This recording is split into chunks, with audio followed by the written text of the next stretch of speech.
Here we have a list of employees with the sales that they have done in month of July, August and September. Let's say here on the top, we want to bring here total sale for any of the employee that we have named here. For example, for Sophie, here we have Sophie. We want to bring a total sale that Sophie has done in month of July, August and September. So how we can do this? The first method is we simply see here name of employee and we search here where is the name of this employee. Then we manually insert here equal sign and we manually select here, we manually add here these three cells.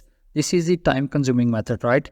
What is the most efficient method to bring this output? For this, we can use SUM function along with VLOOKUP function. So how we can do this? Equal sign SUM function, open parentheses. Inside the SUM function, we will use VLOOKUP function. In VLOOKUP function, we will select this reference cell in which we have employee for which we want to bring total of these 3 month sales, then comma, then table array. For sure, we will select this table in which we have employee names and 3 month sales, then again comma. Next, what we need to do, we need to add these 3 cells, right? So we will insert here curly brackets. We will use here column numbers second, third and fourth. So we will insert here second comma.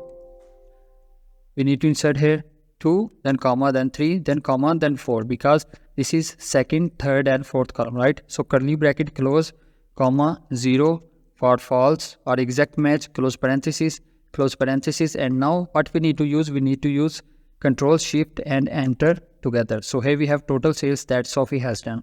Let's check if we select the Sophie to 3 month sales, we will see this is 28,838. Let's say for David, we select here for David and you will see the David sales are 12,159 and this is exactly same that it should be. If you like this video, please don't forget to like, share and subscribe.